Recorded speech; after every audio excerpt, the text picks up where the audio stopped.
susunod na programa ay rated Filipino. Ito ay nagtuturo ng wikang Filipino para mabigyan tayo ng kaalaman sa wikang Filipino. para sa mga batang manonood.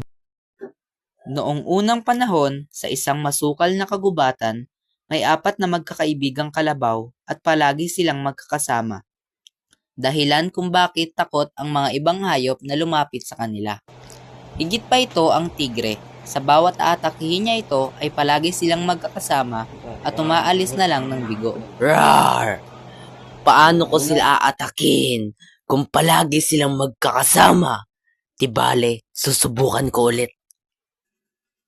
Isang araw, nag-usap-usap ang 4 na magkakaibigang kalabaw. Makinig kayo sa akin mga kaibigang kalabaw. Alam niyo ba mas masarap daw ang damo sa kabila? Bakit hindi tayo pumunta doon para mananghalian? Aba sige, gusto kong gawin yan. Ba't pa tayo nag-uusap? Tara na! Mas masarap na damo. Ngayon pa lang, naglalaway na ako. Ha ha ha ha. Tingnan mo talaga si Taba, ha ha ha. Ano pa nga ba? Hahaha. Sabay-sabay na naglakad ang 4 na magkakaibigang kalabaw patungo sa kabilang damuhan. Nakita sila ng isang soro at agad tumakbo dahil sa takot. Hindi ito napansin ng 4 na magkakaibigang kalabaw habang masayang papunta sa kabilang damuhan. At naglakbay lang sila habang nakapunta sila sa kabilang damuhan. Gutom na gutom sila dahil sa malayong paglalakad.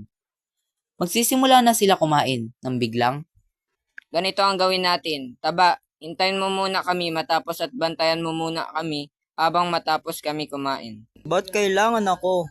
Pare-pareho lang tayo ditong gutom. Ikaw kasi ang pinakamatagal kumain. Kapag ikaw naman ang kakain, babantayan ka naman namin. Hindi nyo ako alila dito. Hindi ako magbabantay. Sasama ako sa inyong kakain.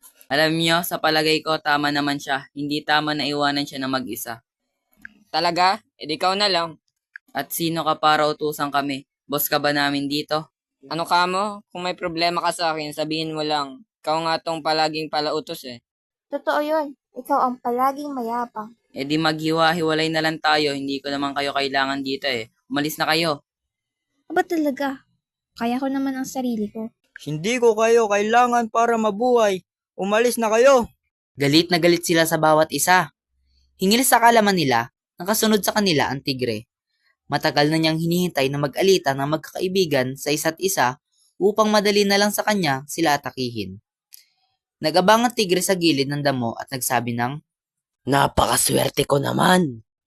Ngayon pwede ko silang atakin at kainin isa-isa. Rar! at tuluyan na ngang naghiwa-hiwalay ang magkakaibigang mga kalabaw. Sinundan sila ng tigre at isa-isa silang inatake nito at tuluyan ng kinain ng tigre ang mga kalabaw. Rar! Rar! Rar! Rar! Nung una, wala sa kanilang makalapit na ibang hayop dahil magkakasama sila. Pero simula nung sila ay nag-away, ito ang dahilan upang sila ay mawalan ng buhay. Totoo nga ang kasabihang, mas malakas pag magkakasama.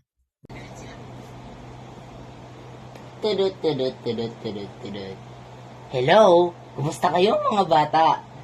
Kumusta ang panonood nyo ng aming video presentation? Ngayon, ano ang inyong natutunan? Tandaan nyo mga bata na mas malakas ang marami kesa sa iisa. Kaya aralin nating makipagkasundo sa ating mga kapwa.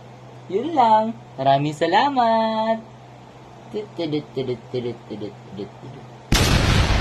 Vai pertinho aqui dentro do meu barraco, vou te arrastar pro bem. Vai pertinho aqui dentro do meu barraco, vou te arrastar pro bem.